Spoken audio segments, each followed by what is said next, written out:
Welcome to our channel. Nama, pemikiran, serta sepak terjangnya begitu diagung-agungkan. Di dunia, ia dijadikan simbol revolusi serta perlawanan kaum muda terhadap penindasan yang tak pernah usai.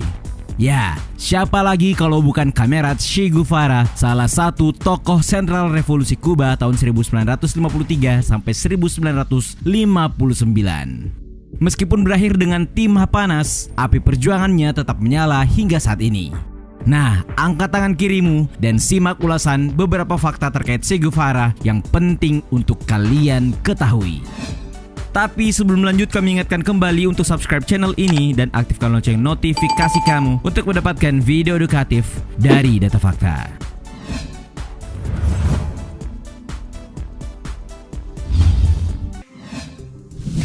Bukan orang Kuba. Kita mengenal Che sebagai revolusioner dan berkontribusi besar terhadap revolusi Kuba tahun 1959. Ya, namun faktanya ia bukanlah orang Kuba. Barangkali kalian sudah mengetahui bahwa pria bernama lengkap Ernesto Guevara de la Sema Lynch ini aslinya kelahiran Argentina. Ia lahir di kota Rosario, Argentina pada 14 Juni 1928 dengan orang tuanya tidak murni Argentina. Ayahnya, Ernesto Guevara Lynch, berdarah Irlandia, sedangkan ibunya, Celia de la Sema Yelosa, berdarah Spanyol. Dilansir dari TheFamousPeople.com, Che menjadi pribadi yang peduli kepada kaum miskin. Pasalnya, ia dibesarkan dengan latar belakang keluarga yang condong ke arah kiri. Dan ia telah melihat berbagai sudut pandang politik sejak masa kecil dari cerita dan buku-buku yang ia baca.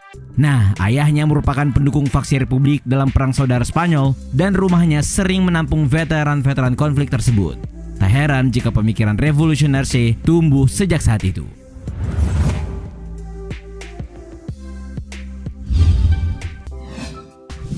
Awal perjalanan revolusi. Tahukah kalian perjalanan revolusi Che dimulai pada tahun 1953? Ya, namun sebelum itu, tepatnya di tahun 1950, saat masih berstatus mahasiswa kedokteran di Universitas Buenos Aires, Argentina, hasrat untuk menjelajahi dunia membuatnya memutuskan untuk menyelingi pendidikannya. Dikutip dari buku karangan Alberto Granado, Traveling with Che Guevara, dengan perjalanan menggunakan motor butut Norton 500, berhasil menempuh jarak sejauh 4.500 km ke pedesaan utara Argentina. Perjalanan itu berimbas terhadap cara pandang Che melihat diri sendiri dan kondisi ekonomi Amerika Latin. Nah, pada tahun 1952, perjalanan selanjutnya ia lakukan bersama rekannya Alberto Granado dengan kendaraan yang sama sejauh 12.000 km. Ya, mereka berhasil melintasi banyak negara seperti Chili, Peru, Kolombia, dan Venezuela.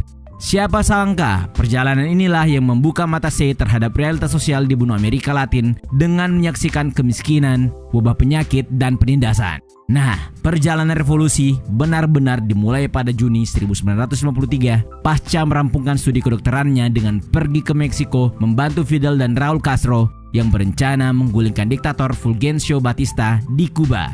Sekadar info tambahan, tahun 2004, kisah petualangan Che dan kawannya ini diangkat ke layar lebar oleh sutradara Walter Salles berjudul The Motorcycle Diaries. Kalian sudah nonton?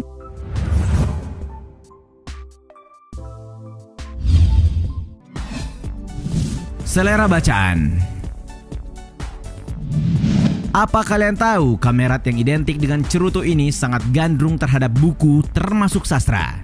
Ya, sejak kecil Che sudah jadi kutu buku. Bahkan di usia belia, dia sudah membaca The Three Musketeers and The Count of Monte Cristo-nya Alexander Dumas, hingga karya penulis ternama macam Miguel de Cervantes, Jules Verne, Anatole France, dan Pablo Neruda. Nah, saat beranjak dewasa, Che mulai akrab dengan Franz Kafka, Albert Camus, Sigmund Freud, Horacio Quiroga, hingga Karl Marx. Dikutip dari whatculture.com, Che juga ternyata sangat menggemari puisi, terkhusus puisi-puisi karya Pablo Neruda, Robert Frost, John Keats, Antonio Machado, Cesar Vallejo, hingga Walt Whitman. Ya, mungkin tak terhindarkan bahwa Che akan menjadi penggemar sastra, mengingat rumah masa kecilnya menampung 3.000 buku dengan perpustakaan yang luas, sama luasnya dengan kehausan Che akan pengetahuan. Semasa revolusi, pecinta puisi ini memastikan para pemberontak yang dipimpinnya meluangkan waktu untuk mengajar baca tulis kepada para petani yang buta huruf. Che menyebut upaya ini perang melawan ketidakpedulian.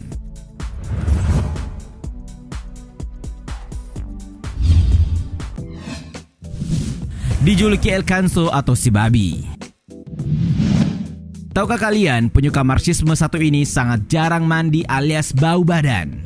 Ya, dengan aktivitas revolusionernya, Che merasa begitu sibuk sehingga tak punya terlalu banyak waktu untuk mematuhi standar kebersihan yang baik. Nah, sebagaimana yang dikatakan whatculture.com, sebagai seorang penderita asma, dia tidak terlalu suka mencuci dan mandi. Karena katanya, asma akan semakin parah ketika mandi di air dingin. Akibatnya, Che diketahui hanya mengenakan apa yang disebut John Lee Anderson sebagai kemeja mingguan. Ya, karena kebiasaan itulah membuatnya mendapat julukan El Canso atau dalam bahasa Indonesia berarti babi. Terlebih bentuk lubang hidungnya yang tidak terlalu baik. Akan tetapi, tahukah kalian, karena dikenal atas reputasinya sebagai komandan militer yang kejam dan tak kenal kompromi, orang-orang di sekitarnya terlalu takut untuk berkomentar mengenai kebersihan dan bau badannya.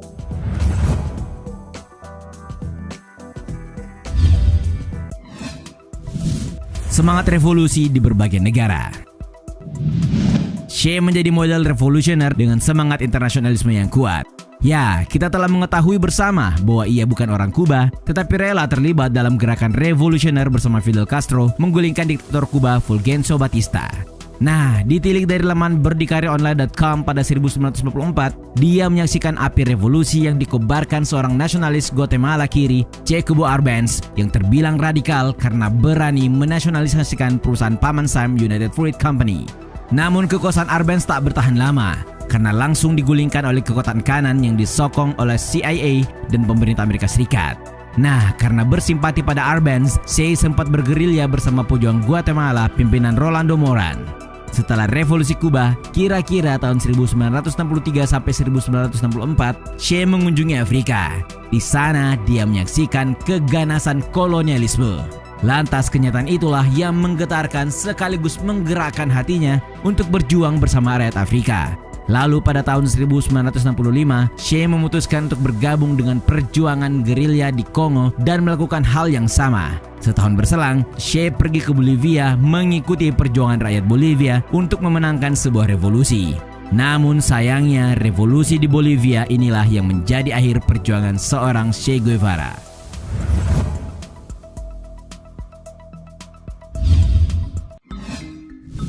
Akhir perjalanan revolusi. Seperti yang dibahas di poin sebelumnya, revolusi Bolivia adalah akhir dari rangkaian perjuangan sang dokter revolusioner. Bersumber dari laman tirto.id melaporkan Felix Rodriguez, seorang eksil Kuba dari rezim Batista, menjadi bagian dari divisi kegiatan khusus CIA andil dalam penangkapan Che. Pada tahun 1967, pasukan Bolivia menyerbu dengan kekuatan 1.800 tentara dan pertempuran tak terhindarkan.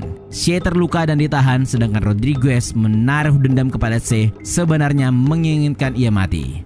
Namun, karena keinginan CIA untuk menangkapnya hidup-hidup. Akan tetapi, perintah eksekusi mati datang dari Presiden Bolivia, Rem Barrientos Urtuno. Gary Prado, Kapten Bolivia yang mendapat perintah penangkapan Che, mengatakan alasan Barrientos mengeksekusi Che adalah agar ia tak melarikan diri dari penjara serta mencegah publik Bolivia menjadi simpatisan Che jika opsi yang dipilih adalah melalui sidang di pengadilan terbuka.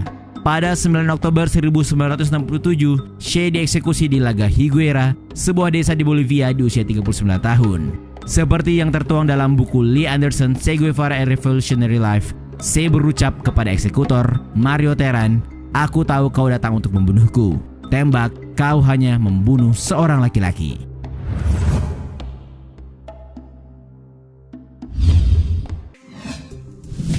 Eksekusi Che adalah sebuah kebodohan. Karena kiprah Che dalam politik Kuba terlebih menyebarkan revolusi serta ideologinya ke berbagai negara lain menjadi alasan pemerintah Amerika Serikat memburunya.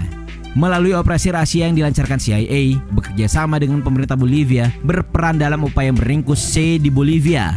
Namun tahukah kalian, pemerintah Amerika justru menginginkan Che dalam keadaan hidup-hidup.